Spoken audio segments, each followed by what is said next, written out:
والروحة. قال: وأما الأحاديث في فضل الجهاد فأكثر من أن تحصر، فمن ذلك عن أبي هريرة رضي الله عنه قال: سئل رسول الله صلى الله عليه وسلم: أي العمل أفضل؟ قال: إيمان بالله ورسوله. قيل: ثم ماذا؟ قال: الجهاد في سبيل الله. قيل: ثم ماذا؟ قال: حج مبرور. متفق عليه. وعن ابن مسعود رضي الله عنه قال: قلت: يا رسول الله، أي العمل أحب إلى الله تعالى؟ قال: الصلاة على وقتها. قلت: ثم أي؟ قال: بر الوالدين. قلت: ثم أي؟ قال: الجهاد في سبيل الله. متفق عليه. وعن أبي ذر رضي الله عنه قال: قلت: يا رسول الله،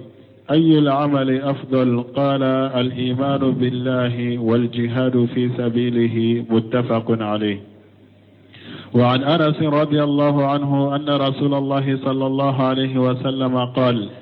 لغدوة في سبيل الله أو روحة خير من الدنيا وما فيها. متفق عليه. وعن أبي سعيد الخدري رضي الله عنه قال: أتى رجل رسول الله صلى الله عليه وسلم فقال: أي الناس أفضل؟ قال: مؤمن يجاهد بنفسه وماله في سبيل الله. قال: ثم من؟ قال: مؤمن في شعب من الشعاب يعبد الله ويدعو الناس من شره. متفق عليه. وعن سهل بن سعد رضي الله عنه أن رسول الله صلى الله عليه وسلم قال: رباط يوم في سبيل الله خير من الدنيا وما عليها، وموضع صوت أحدكم من الجنة خير من الدنيا وما عليها، والروحة يروحها العبد في سبيل الله تعالى، أو الغدوة خير من الدنيا وما عليها. متفق عليه. بسم الله الرحمن الرحيم، والصلاة والسلام على نبينا محمد وعلى آله وأصحابه وسلم تسليما كثيرا. سبحانك لا علم لنا إلا ما علمتنا إنك أنت العليم الحكيم. أستغفر الله الذي لا إله إلا هو الحي القيوم وأتوب إليه. اللهم انفعنا بما علمتنا وعلمنا ما ينفعنا وزدنا علما. بيه تراك سوء إجريا باكله أني كمناني أني بناني أني ورو شهر شوال من هجرة سانكالو تنا bisunye otani wolon fulanai miladi nasara ka jate ba fula ani muga ani duru sankalo nani na bisunye otani duru nai ambe dauda bu masjid raja wambo kono darasube al-Hafiz an-Nawawi aka kitabu kono Riyadu Salihin قلنا منا باب وجوب الجهاد وفضل القدوة وروحة. والجهاد فسمانتيا جهاد واجب يلي أني كاسولي على كسر لا أني كاولا دكتلينك جهاد لا فسمانتيا من بيقولا أمبو بوندا دلا aya munu nana bonda ina ye aya munu sama anyo aya tafsiri kaba bi darisu daminana hadisa udela ako wa amal ahadisu fi fadl al-jihad ako hadisa munu nana jihadu fasamantiala fa aksar min an tuhsara ko ukacha kafo ibu bejate ku faranyon ka ukacha oma fa min jalika abu hadisa wala anna abi hurairah radiyallahu anhu hadisa min abu hurairah malaka je kabwama qala suila rasulullah sallallahu alaihi wasallam suila rasulullahi sallallahu alaihi wasallam kuye alaka cide nyinenka alaka tanu na kisi baka ayyul amali afdalu uko cide ma ko bara nyuma bara nyuma juman kanyi katema beka qala imanu billahi wa rasulihi ko kallimanani alaye ani kallimanani a cide ne qila summa maja uko cide manni o bora yedu qala al jihadu fi sabilillah ako ka jihadu ke ala kasirana qila summa maja a uko ni o bora yedu ko fedu jumando qala hajju mabrur ako hiju nyuma ala masoso hiju minna ani hiju min kerani nafulo halala mai muntafaqu alayhi buhari muslim ben hadisaina walwani hadisa nunu la jesisa hadisa dola nun ko cide mabara nyumu la juman kanyi a dola ba da minal liman yala hadisa dola nun ko bara nyumu la juman kanyi hadisa dola ba da minal sallila hadisa dola nun ko bara nyuman kanyi bara nyuman kanyi ma da minal liman yala sarahutigu ko ni hadisa nunu be ñogo bo ñogon koro nin cogola ciiden be ñinin kali kela kelen kele kalla hala de lajje e kalla hala la min folo kanka foye aba fuye min kanka daka aba daka ni ñi hadisa folo ye wani ibn mas'ud radiyallahu anhu qad samna abdullah ibn mas'ud malaka je kabama qala qultu ya rasulullah ayyul amali ahabbu ila allah ta'ala abdullah ibn mas'ud ko ale ko wala kacide bara nyuma wala bara juman kadi alay masamin kortalendo qala as-salatu ala waqtiha ciden ko ikafar da salli a waqtila na waqti don na dure ka salli qultu summa ayu ako ale ko ni otemenen no o bara la juman kanyi qala birru liwalidaini ako kan nyuman ke bange ba fulay qultu summa ayu ako ale ko nu o bora yedo qala al jihadu fi sabilillah kidon ko jihadu ala kasrala muttafaqu alayhi wa bi muslim bin hadisan ka wa nabi jar radiyallahu anhu karisamna bi jar malaka je kabama qala qultu ya rasulullah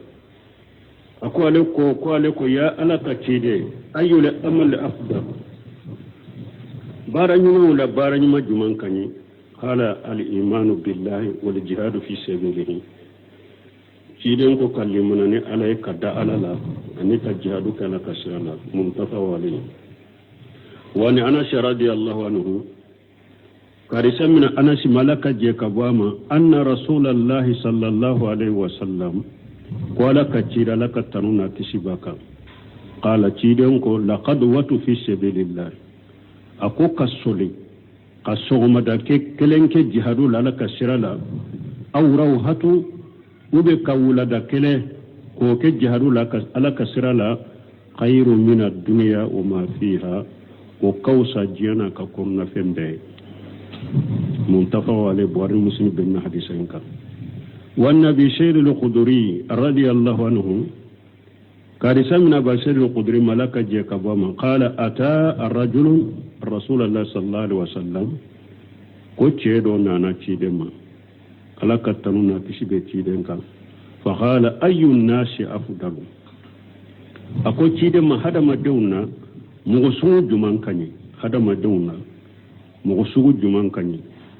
qala mu'minu yujahidu bi nafsihi wa malihi fi sabilillah ciiden ko mugo la mugo minye mugo nyumay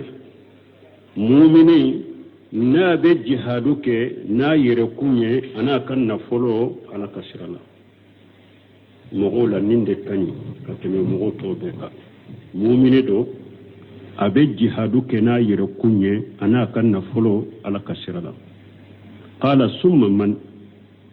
ako ale ko cide man no o bonni mogo sugu bora yedu qala mu'min fi sha'bi min ash-shi'abi ya abudullah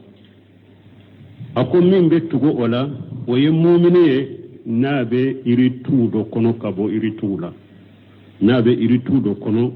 n'a be ala bato akele ya abudullah abe ala bato iritu in kono wa yadaw an-nasa min sharrihi ay hadama dum toye pura ka tora kana suma muntafaq alayhi wari muslim benna hadisan ka wani sahala ibn sa'ad radiyallahu anhu karisa min sahala ibn sa'ad malaka je kabama anna rasulullah sallallahu alaihi wasallam qala qala ka cira laka tanuna kishibaka ko irbat yawmi fi sabilillah ciden ko ki yere shiri alaka sirala irbatu kure munye anko silama jamana daun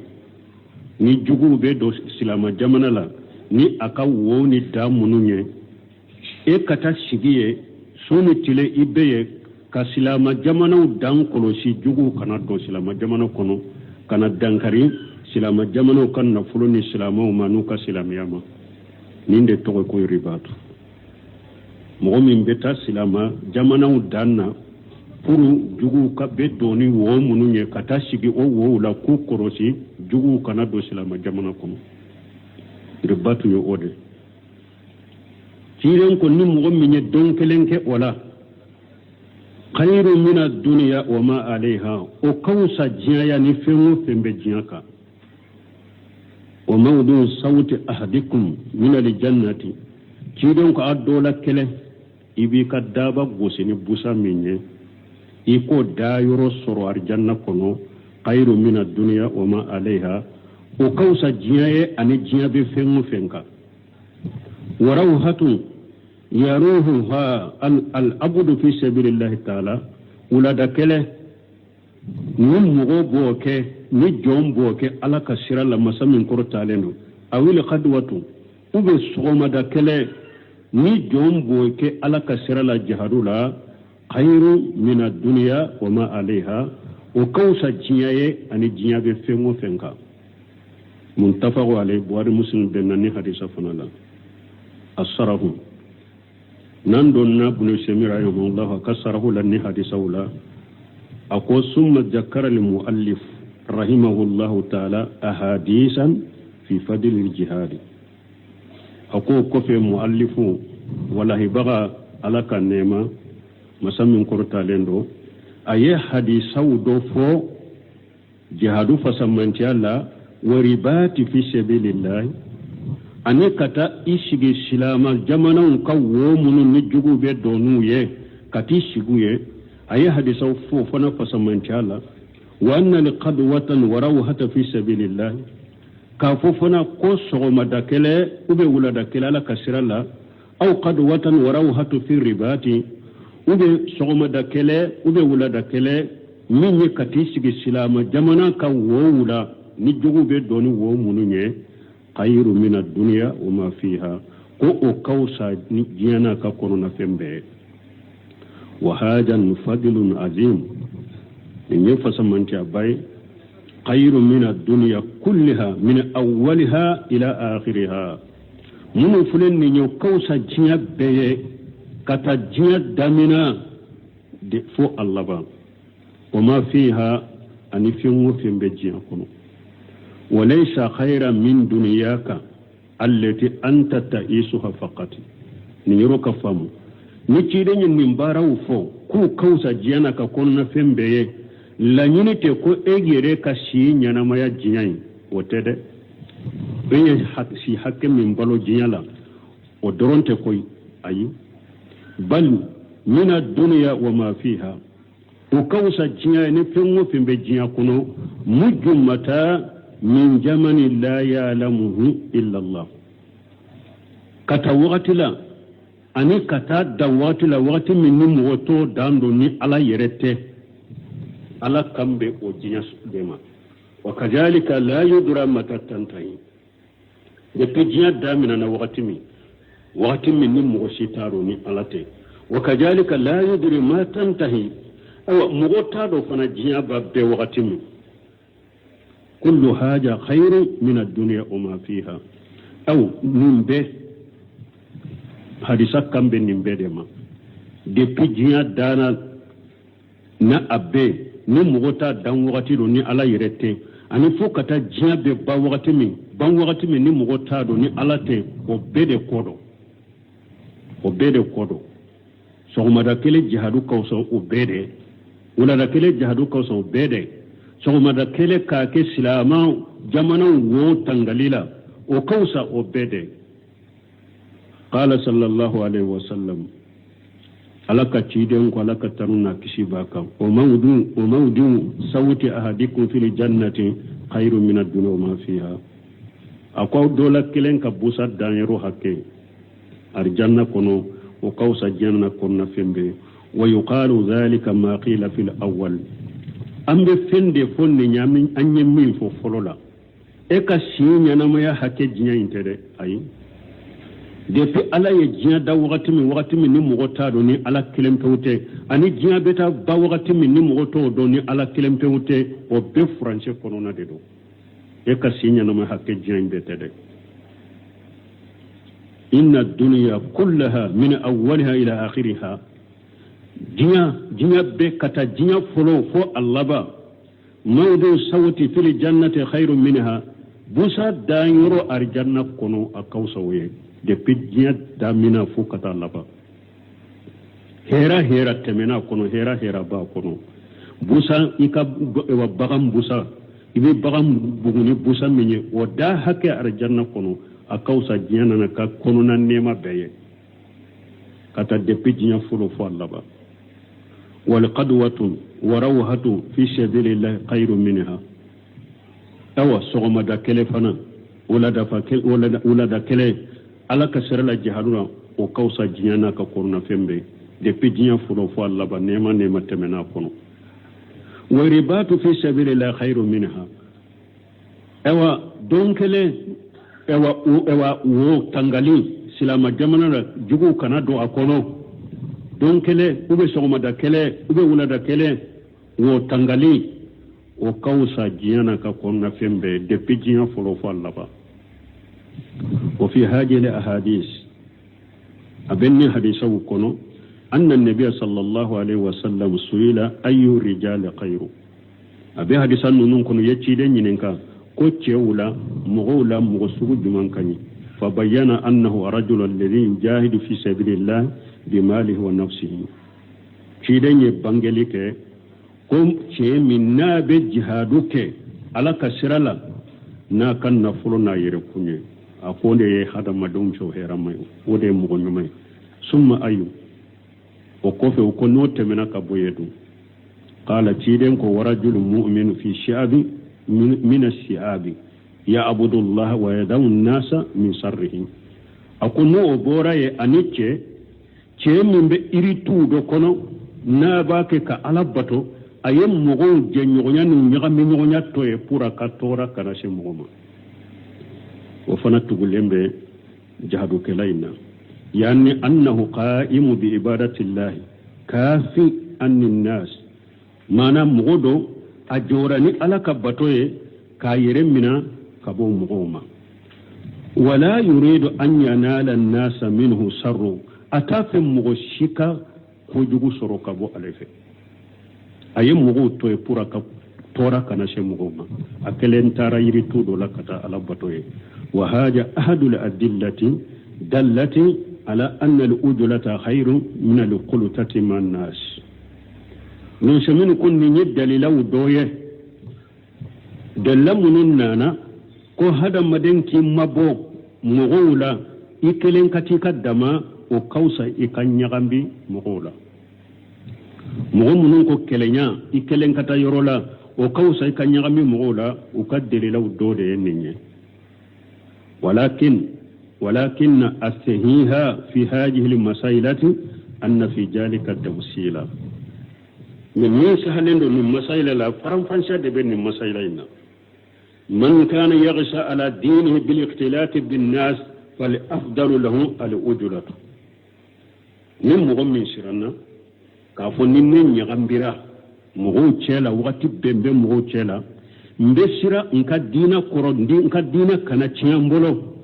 ou bien n ka diinɛ kana nagasi n bolo nin tigilamɔgɔ k'i mabɔ mɔgɔw la o de ka ɲi ni yɛrɛ siranna mɔgɔw ɲagami ɲɔgɔnya la i siran n'i ka diinɛ kɔrɔ ni ñagambira mogo la donc e katti dama imma bo mogo la o kañi ema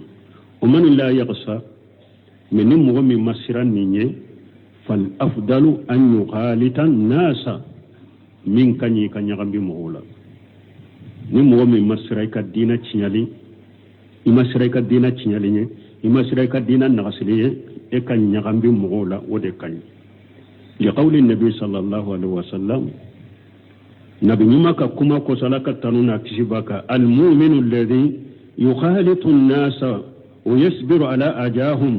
خير من المؤمن الذي لا يخالط الناس ولا يصبر على أجاهم هذا سدنا أحمد كونو تيرينكو مؤمن مي نابي نغمبي مغولا أبي سبلو وكتورا كورو ودي كوسا مؤمنية min te ñagambi mogo la na te se ka sabali mogo ka tora ko wala faranfasiya be nin na famasala misali la ija fasada nas ni mogo tiɲana warita anna ikhtilataka mahum iyaye kun ni e ñagambira mogo la la yajiduka illa sarra wa boda min allah wote e jidi foy la ni tiɲalite ani kimma bo alala فعليك بالوحدة أبيك يا إكاكي كلنا نمغو تيانا إيا دو ني إن يغمبرا كفر مغوكا وتجيدي فويلا نتياليتي أني أبي مبو على لدي ولا إكاكي كلنا إتجل ولا إمبو مغولا لنا قال النبي صلى الله عليه وسلم وفند الله جمعي نو يماكو لك ترونا كسيبك يوشكو ako akateli an yakuna khayra malil muslim silama kan nafuno nyuman kake kanamu bawye yatbaw biha sa'fal jibali ni be kulu sanfila nyini ni uye wa mawaqi al qatar ani sanji be jigi yorumunu nakachaya yafirru bidinihi min al fitani ni be boli ni kadina e kaboli fitinanye donc ne hadisa fana yanni dalila donc abe komi hadisa pour ku fara nyogon ka ni mugo min nyado mbese ka nyagambi mugo la ima sirai ka dina tinyali ko ima sirai ka dina nagasili ko e nyagambi mugo la ka sabali ukoro o de kani mais ni mugo min nyado mugo tinyana ni nyagambira mugo la ko jugu de soro abi mabbo alala de imabbo hada maddo nay ka ke kelena ni hadisa koso ciden ko akateli hada madin kan na fulu nyuman ka ke bawuye ni be ewa kulu sanfila nyini ni uka bawuye unu beta kulu sanfe ube sanji be jigi yoro munu na ka chaya ni go yoro nyini ni ka bawu betai ni be boli ni ka dina e fitina nye donc ni faram fansa de bara fal masailatu taqtalif donc masaila ube nyugo bole de nyugo nkoro الأجلة في جمل الفتن والشر والخوف من المعاش خيرا من القلوتات كيما بوم غولا فتنة وغتولا أني كدو وغتولا أني نسرنا إكنا بلا على سوسولا وكوسا نغمبيه كيما بوم غولا فتنة وغتولا كدو وغتولا أني نسرنا على سوسولا نغمبيرا مغولا نسرنا نكنو بلا على سوسولا donc yikima bo mogola o wakati o de kanye kateme ka nyagambi mogola amma illa mu yakunu al amru kadhalika min na yasru qutu o chogola wa ikhtilat ma an nas faqtalit ma an nas wala nyagambi mogola ni mogo ni masira fitinanye imasira ko jugunye imasira ala sosonye nyagambi mogola wa amru بالمعروف ونهى عن المنكر يكم مغو نيامراني نيوماي يكم مغو فتانيا كبو جوغماما واسبر على اجاهم يكسبلوا كتورا كونو كرو واشرهم يكو جنو نيغي كاني وربما ينفع الله بك رجلا واحدا akacha ala ben ke kelen nafaniye khairul laka min humurin ni'am o kawsi ma nyame bile ni nyagambira mo la nin togola kacha ala be mo kele abu on nafaniye o be fasamanta ima kateme nyame bilenga إذا هداه الله على يديك ni ala ye mɔgɔ min kanda i bolo o ka sɔn ma ɲaamɛ bile wallahu muwaffiqu tun bɛ ala dela kan bɛ sababa ma وعن سليمان رضي الله عنه قال سمعت رسول الله صلى الله عليه وسلم يقول رباط يوم وليلة خير من صيام شهر وقيامه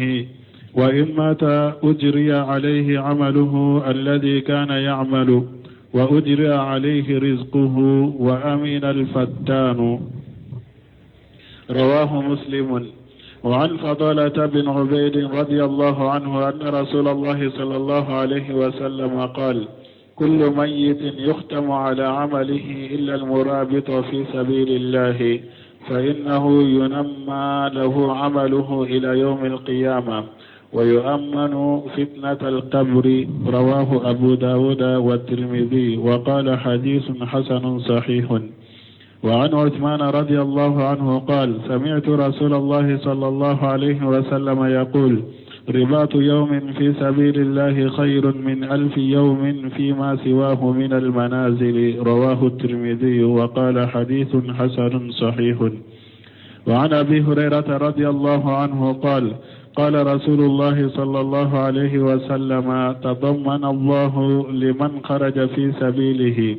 لا يخرجه إلا جهاد في سبيلي وإيمان بي وتصديق برسلي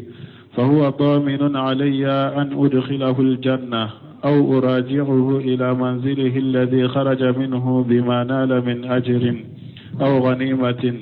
والذي نفس محمد بيده ما من كلم يكلم في سبيل الله إلا جاء يوم القيامة كهيئة يوم كلم لونه لون دم وريحه ريح مسك والذي نفس محمد بيده لولا أن أشق على المسلمين ما قعدت خلاف سرية تغزو في سبيل الله أبدا ولكن لا أجد سعة فأحملهم ولا يجدون سعة ويشق عليهم أن يتخلفوا عني والذي نفس محمد بيده لوددت أن أغزو في سبيل الله فأقتل ثم أغزو فأقتل ثم أغزو فأقتل رواه مسلم. وروى البخاري بعضه الكلم الجرح. وأن سلمان رضي الله عنه قال سمنا سلمان ملك جكبوما قال سمعت رسول الله صلى الله عليه وسلم يقول أقول لي ما ألك تشيدما ألك ترونا كسبك تشيدما فو إرباط يومي وليلة كو تنغالي سلام جمنا و تنغالي وكاو ومنوني كدان نكايرو منوني جوجو بدوناي كتنغالي كي أيرولا دونكله ani su kele khairu min siyami shahri wa qiyamihi ko o kausa kalon kele kan nafila sunna ana kan nafila sali ribati yomi wolela suni tile ko ke silama jamanu wo tangalila puru jugu kana do silama jamanu kono o kausa kalo kele nafila sunya kausa kalo kele nafila sali wa imata ننو تنغبغا ناسارا أجري عليه عمله الذي كان يعمل وأجري عليه رجعه أو ني سلاما وتنغالي جمانا وتنغالي ناسارا على باكا بارون براجب بولي أنيدي كو كونتيني كتا أتنبي بارا منونك على باكا بارو براجب بولي أنيدي كتا دي كو كونتيني كتا على باكا غرجاجي بولي أكادي كا كونتيني كتا كا وأمنا الفتانة أبيك كيسي كابوري فتنما إني فاسمانتا بايدي يادو ملكا فلان ينكالي مغمي نيو تنغاليك على كسر لا دسون كلاسي ني سارا ملكا فلان ينكالي تننكا كابورو كونو على بالك كيسي ملكا فلان ينكالي لدي أو أبو تشغو لا جهادو كلا فانا كيسي لندو ملكا فلان ينكالي ما كابورو كونو وبينا وأن فضالة بن عبيد رضي الله عنه كرسمنا فضالة بن عبيد مالك جيكباما anna rasulullah sallallahu alaihi wasallam qala katira laka tanuna kishibaka qala kullu mayyitin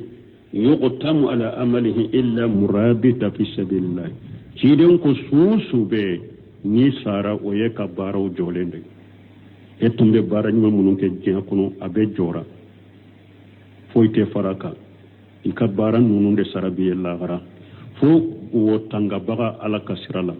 ni ale sara ale ka bara te jode ale ka bara sebilina baraji be kontine katade fa innahu yunamma lahu amaluhu ila yawm al-qiyamah wo tanga baga la kasirala no sara o ka bara be jida ye katade fo qiyama ale ka bara te jo wa yu'amman fitnat al-qabr ewa abikisi kabru fitna fanam fitna min be kabru kono wo tanga baga silama jamanu ka wo tanga baga ala kasirala ala kama na tigi sara kabru fitna le be kisama malika fulata le jininka ni hadisa turmiji ya abu qala hadisu hasan shay'un hadisan ka kene wa an usman radiyallahu anhu karisa min usman malaka je kabwama qala samaitu rasulullah sallallahu alaihi wasallam yaqulu ko alayya maciden ba falaka tanuna kishibaka durbatu yawmi fi sabilillah ko donkele wo tangas dokele silama jamana wo tangali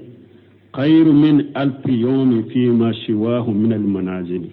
akausa domba kele jo yoroye baranyuma wala baranyuma mununye wo tangali tanay رواه الترمذي وقال حديث حسن صحيح وعن ابي هريره رضي الله عنه كارثه من ابي هريره ملك جكبوما قال رسول الله صلى الله عليه وسلم اكو alaka ciden ko alaka taruna kishibaka tadammana Allah liman kharaja fi sabilihi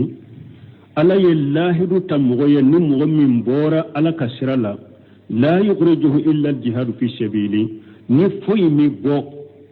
ewa ika sokono ni jihad ni alaka sirala tadammana Allah liman kharaja fi sabilihi ala ye garanti tamgoye ni mogo min bora alaka sirala la yukhrijuhu illa al-jihad fi sabili foyi ma tigi bo aka sokono fo jihadu ni alaka sirala wa imanu bi ani kadda ni alala wa tasdiqu bi rusuli ani kadda ni alaka cidawna wa huwa daminu alayya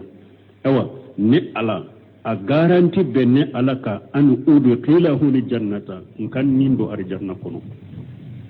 aw urji'ahu ila manzilihi ubin ka sage kana aka sokono alladhi kharaja minhu abora kam somin kono bima nala min al-adri aw khanimati ubin ka sage kana ta ka sokono abora ka somin kono kafra abe jahadun baraji mi soro ube abe khanima mi soro walladhi nafsu muhammad biyadihi kiden kon kalani masai ne muhammadun ni be masami mbolo ma min kalamin yuklamu fi sabilillah jogili site ni be o jogili ke ala kasirala illa jaa yawmal qiyamah mo ko jogile site ni be jogi ala kasirala foyi bena yawmal qiyamah don ka hayati yawma kulima ika jogi dayimbe komi dommi ni jogira a joli kene lawnuhu lawnu dam joli nyaaye anyaye joli nyaade anoni ya joli noni ya joli nyaade bala wa ruhu miski ni yaye joli de joli nyaade bala de me miski kasa de bala parfum min kani kadika temi parfum beka ika joli kasa beke ode walladhi nafsu muhammad biyadihi nkan nani masai muhammadun nimbe masami mbolo lawlani as-suqala lil muslimina jiren ko ninne tunte ageleya ewa ninne nya tunte geleya silamauka ma qaditu khilafa shariyati taqju fi sabilillah kele bolo sipe ntunte to kele bolo sikofe nimbe kele kala kasrala abadan tumbe ta kele bolo bela mais munna ciden ko na tunte geleya silamauka ntunte to kele bolo sikofe ni kele bolo min beta kele ala kasrala abada ciden tunte ta jihadu belaw akunye munye parce que ni ciden mbora kata jihadu minna seba mumini e kato ciden ko fe madina abidegu o bena faran fansanya fe bon ni ciden tara jahadu bela seba beba fo ciden tara yoro mi de ne beta de nete to ciden ko fe bon nete se ka abe moyitin ne fana ka beta kata jahadu la bon munun fana seba be fana moyita be fana o katin no fe jahadu la o katun ko fe madina kono fana budde o de to ciden te ta jahadu bela akono tuntale tunte to jahadu ko fe nafa min be jahadu la walakinni ayriya tafsirani ako walakin la ajidu sa'atan fa ahmiluhum akum min niti yuri wali suruka betan no fe kata jihadu la setinye nimbe sika sebab be finance be katin no fe jihadu la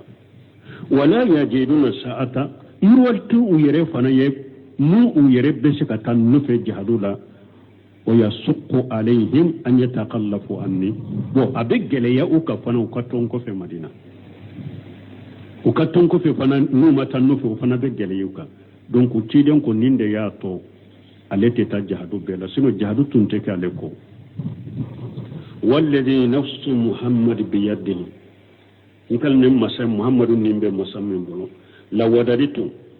tiden ko alayya kanu nya kanu an akhudhu fi sabilillah nya kanu ka jahadu ke alaka shirala to uqtila inkafa summa akhudhu وكفى لك ينمايا نكا جهدوك تغني فأغتلا وكين فغا ثم أغدوا وكفى لك ينمايا تغني نكا جهدوك فأغتلا وكين فغا نفا من بيت جهدو لا تيدن كولا يننكن عليك جهدوك كالفا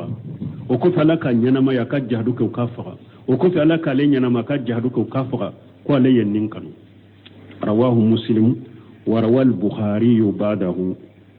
muslimu yanni hadisa bo me bugariya dode bo ama bebo al kalmu al jarahu kalmu yemunye jogi sarahu nan donna min suminu kasarahu rahimahullah هذه الأحاديث ساقها الحافظ النووي رحمه الله تعالى من حديث من فلانية تنقل كلا حديث دروس بغى النووي alaka nema masamin kortalendo ayenni hadisan nunu sama fi bayani fadl murabit fi sabilillah mo munun be silama jamana wo tangalike alaka sirala ulu fasamanta ayenni hadisaw sama wala yani an yurabita li insan ala hududi mai hada madin katashigi silama jamana danna aw tujahal adu fi sabilillah azza wa jalla ube ikata sigi jugu koro jahadu koso iribatu yanende silama jamano damunu ni jugu be doni we ay kata sigi furuko silama jamano dam koro si jugu kanado iribatu ye ode ube ni jugu munun nana ku bena bisilama jamano ka e kata jo unye kata jo koro ku kele puru ku sage ka bo silama jamano iribatu yanende li ila'i kalimatillah ni nonun ke pour alaka kuma kata sanfe la ilaha illa allah pour alaka kuma kata kuma be sanfe ya ke ni ode wa hifizin li dinillahi ani ya ke pour ka alaka dina de kolosi wa hifizil muslimina ani ya ke fana pour ka islamu kolosi fa inna hada min afdalil a'mal awanni nye baran fasamantide ka islamu jamanu dan kolosi ani ka jugunye alaka dina korotali sababula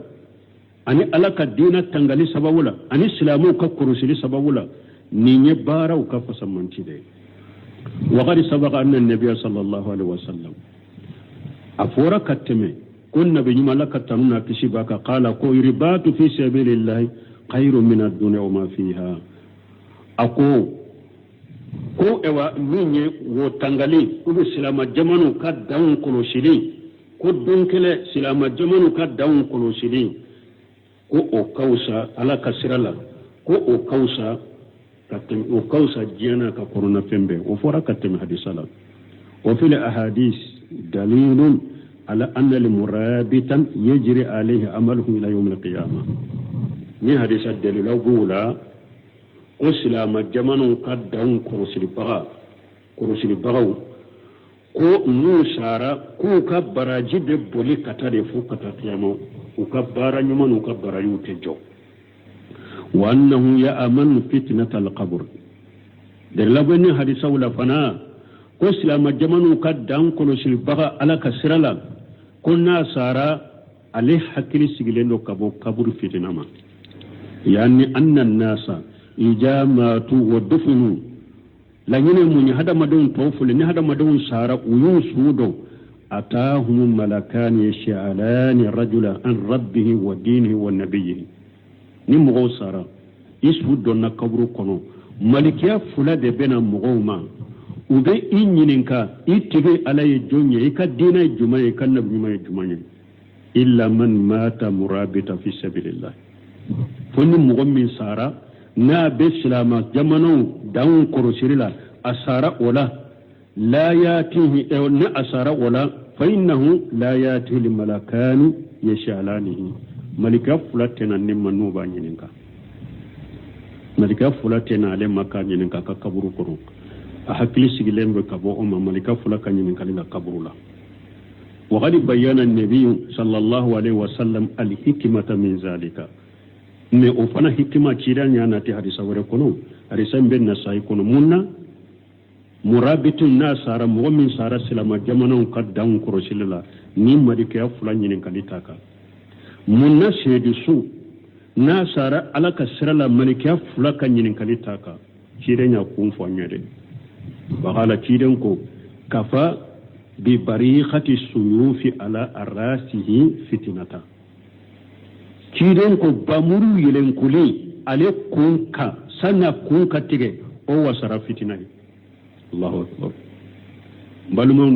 bamuru de cewu tumbe keleke wakati mi bamuru de do sani bamuru ki kantige folo bamuru nunun dakari chokomi bamuru nunun jelendo chegemu fo abe nyilen ku na atara ka dai kunna sani kanka tige abe yelen ku nya koro yere de folo bamuru be yelen ku nya koro de folo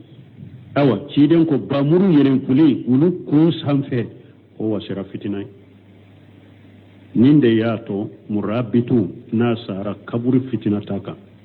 hakili sigelen do kaboma ninde yato jahadu kilala kasira nasara kaburi fitina taka parce que bamuru yen yelen kuli min kale kun sanfe sani kanka tike o wasira fitinai fasahidu shedisu wal murabitu an islam jamanu dan kolosi bagon kilahuma la yatihi al malakani fi qabrihi fa yashalanihi nunu fulabbe malikan fulatena nunu makunyin ka kaburu kono ay seri sunu murabitu malikatena nunu malika fulatena nunu makunyin ka kaburu kono bal ya amanu zalika wa hakili besigi kabo made wa hadha fadlun azim wa azirun azim ni yafasa manja bay ni yasara bay wa ma hadithu abi hurairata al-aqir amma aba hurairata ka hadisa min fulani ni na forani hadisa labanna fihi dalilu ala fadilati al-qatil fi sabilillah dalila bin nununa awa faqaliki faqa ala kasirala dalila bo fasamantala dalila bo hadisa ko fasamantaira ولهذا نند قصو أقسم النبي صلى الله عليه وسلم نبي مقللا على كتمنا كسبك أنه لولا أن يسق على المسلمين كنا تنتجل يا سلاموك ما تقلف عن شريعة قطن كو أليت تنتجو كلا بولك في أبرا ولكنه نتيجة يتخلف عليه الصلاة والسلام أحيانا لمصالح المسلمين وخداي هوائجهم من وقتو دولا تشيدن بتوك كلي بولو كوفي ناتتا كلي يرولا وقتو دولا سلامو كم مصالحة كما وأن سلامو كو حاجون ينبولي كما وعدم المساقط عليهم أن كنا دغوك سلامو كا أن مساقني دغو كنا سلامو صرو وأقسم صلى الله عليه وسلم تشيدن كليلا لك تنونا تشيباكا أنه يتمنى ko ale ba nata wa yawaddu ale ba kanu an law qutila fi sabilillah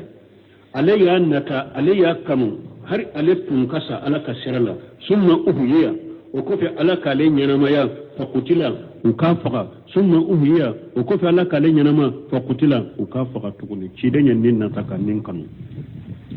فهذا يدل على فضل القتل في سبيل الله من بدل لا يرانا كو فغلف سمانتيا على كسرلا من يد الله كو يرانا ولا شك في هذا شكشتنا والقرآن واجه في ذلك أيوة القرآن يوجه يدي قال الله تعالى لكم مسمين كرتالين ولا تحسبن الذين قتلوا في سبيل الله أمواتا بل أحياء عند ربهم يرجعون ala ko akana mogo miri de mogo munu sara ala kasirala akana jate mina ka miri ku usula mawde be ay unyana manen de be utigi ala fe abu garjage fana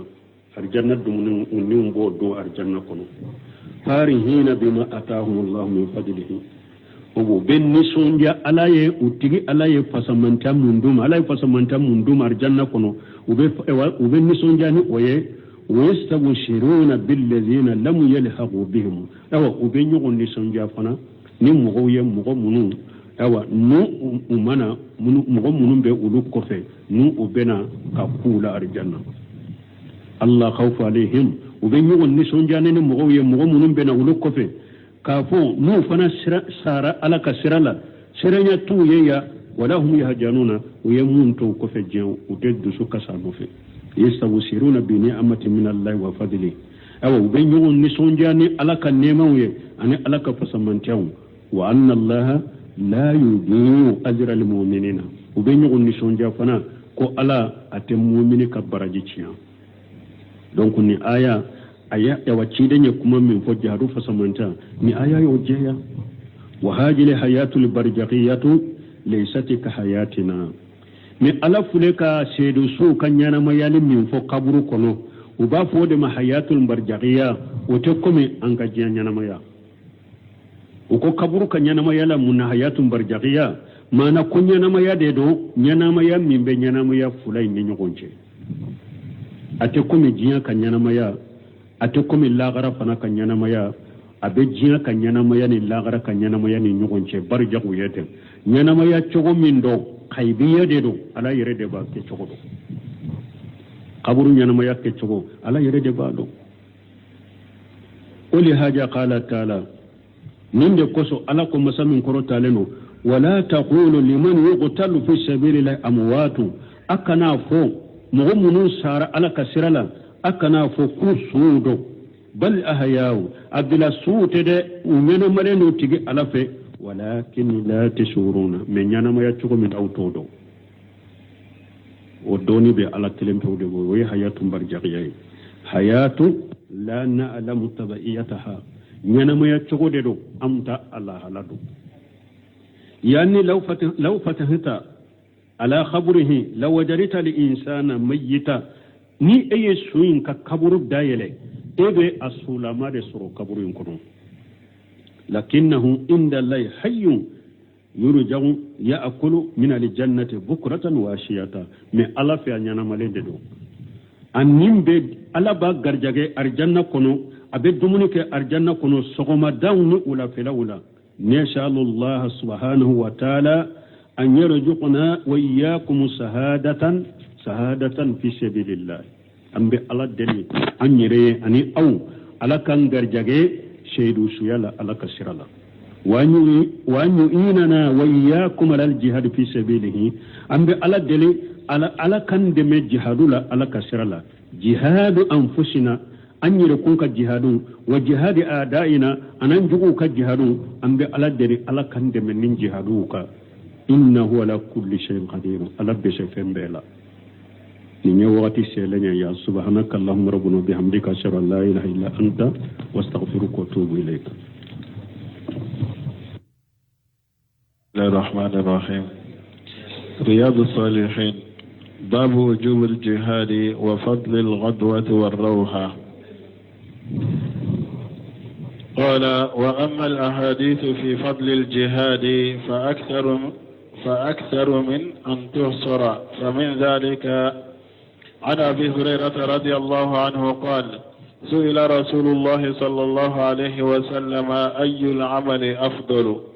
قال إيمان بالله ورسوله. قيل ثم ماذا؟ قال الجهاد في سبيل الله. قيل ثم ماذا؟ قال حج مبرور. متفق عليه. وعن ابن مسعود رضي الله عنه قال قلت يا رسول الله أي العمل أحب إلى الله تعالى؟ قال الصلاة على وقتها. قلت ثم أي؟ قال بر الوالدين. قلت ثم أي؟ قال الجهاد في سبيل الله. متفق عليه. وعن أبي ذر رضي الله عنه قال قلت يا رسول الله أي العمل أفضل؟ قال الإيمان بالله والجهاد في سبيله. متفق عليه. وعن أنس رضي الله عنه أن رسول الله صلى الله عليه وسلم قال لغدوة في سبيل الله أو روحة خير من الدنيا وما فيها. متفق عليه. وعن أبي سعيد الخدري رضي الله عنه قال أتى رجل رسول الله صلى الله عليه وسلم فقال أي الناس أفضل؟ قال مؤمن يجاهد بنفسه وماله في سبيل الله. قال ثم من؟ قال مؤمن في شعب من الشعاب يعبد الله ويدعو الناس من شره. متفق عليه. وعن سهل بن سعد رضي الله عنه أن رسول الله صلى الله عليه وسلم قال رباط يوم في سبيل الله خير من الدنيا وما عليها وموضع صوت أحدكم من الجنة خير من الدنيا وما عليها والروحة يروحها العبد في سبيل الله تعالى أو الغدوة خير من الدنيا وما عليها. متفق عليه. بسم الله الرحمن الرحيم. والصلاة والسلام على نبينا محمد وعلى آله وأصحابه وسلم تسليما كثيرا. سبحانك لا علم لنا إلا ما علمتنا إنك أنت العليم الحكيم.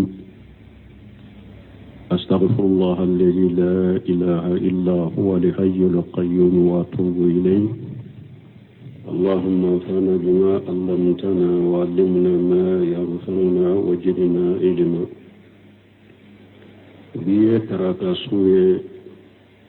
جريا باكله أني كمناني أني بيناني أني ورو شهر شوال من هجرة سانكالو تنا bisunye otani wolon fulanai miladi nasara ka jate ba fula ani muga ani duru sankalo nani na bisunye otani duru nai ambe dawda bu masjid raja wambo kono darasube al-Hafidh an-Nawawi aka kitabu kono Riyadu Salihin بنا منك باب وجوب الجهاد وفضل القدوة وروحة كل جهاد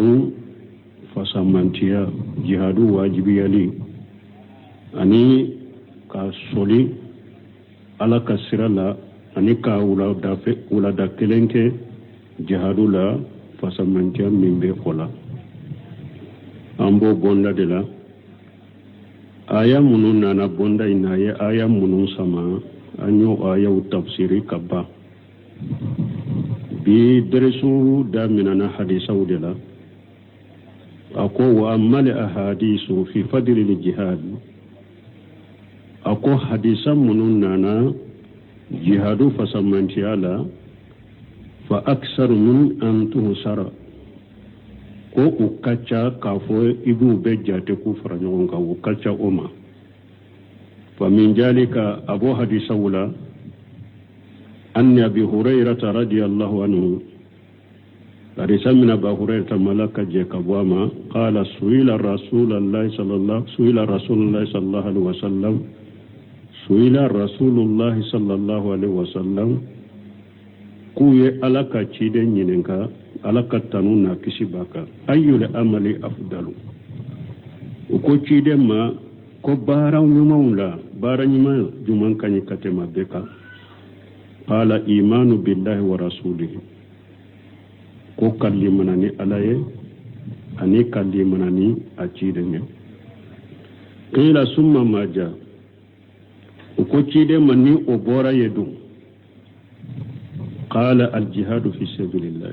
ako ka jihadu ke ala kasirala qila summa maja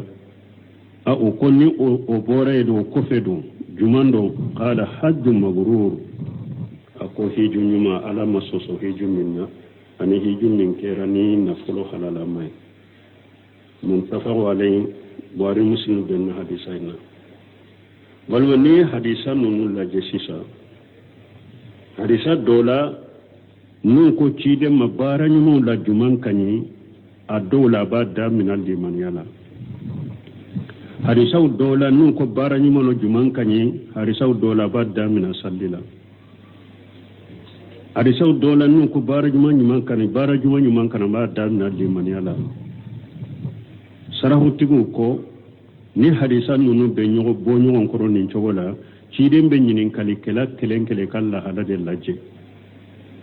e kala halala min folo kanka foye aba fuye min kanka daka ba daka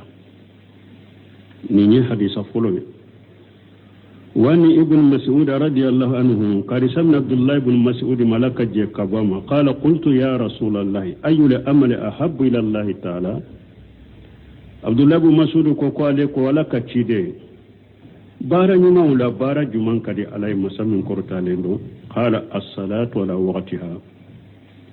ciden ko ikafar da salli a waqtila na waqti don na duro ka salli qultu summa ayu ako ale ko ni otemenen no o bara la juman kanyi qala birru liwalidaini ako kan nyuman kay bange ba fulay qultu summa ayu ako ale ko nu o bora yedo qala al jihadu fi sabilillah kiden ko jihadu ala kasrala muntafaq alayhi wa muslim ben hadisan kan wa nabi jari radiyallahu anhu karisa min abi jari malaka je kabama qala qultu ya rasulullah ako ale ko ya alaka cide ayyul amal afdal baranyuma wala baranyuma juman kanyi qala al-imanu billahi wal jihadu fi sabilihi ciden ko kallimana ne alay kadda alala ani ka jihadu kala kasrala muntafa wali wani anas radiyallahu anhu karisa min anas malaka je kabama anna rasulullahi sallallahu alaihi wasallam qala ka cida laka tanuna kisibaka qala ciden ko laqad watu fi sabilillah ako kasoli kasogoma da ke kelenke jihadu la kasirala awraw hatu ube kawula da kele ko ke jihadu la ala kasirala khairu min ad-dunya wa ma fiha wa kausa jiyana ka kunna fembe muntafa wale buhari muslim bin hadisan ka wan nabi shayd al-qudri radiyallahu anhu karisa min abashir al-qudri malaka je kabama qala ata ar-rajul rasulullah sallallahu alaihi wasallam ko cedo nana cidema ala katanuna kisibe cidenka fa qala ayyun nasi afdalu ako cidema hadama dewna mugo sugu juman kanye hadama dewna mugo sugu juman kanye qala mu'minu yujahidu bi nafsihi wa malihi fi sabilillah ciden ko mugo minye mugo nyumay mu'mini na be jihadu ke na yere kunye ana kan na folo ala kasirala mogola ninde kanyi kateme mogo to beka mu'mini do abe jihadu ke na yere kunye ana kan na folo ala kasirala qala summa man ako ale ko cide man ni o bonni mogo sugu bora yedu qala mu'min fi shi'abi min ash-shi'abi ya abdullah ako min be tugo ola o ye mu'mini nabe iri tudo kono kabo iri tula nabe iri tudo kono nabe alabbatu akele ya abdullah abe alabbatu iri tuin kono wa yad'u an-nasa min sharrihi ay hadama dun toye pura ka tora kana suma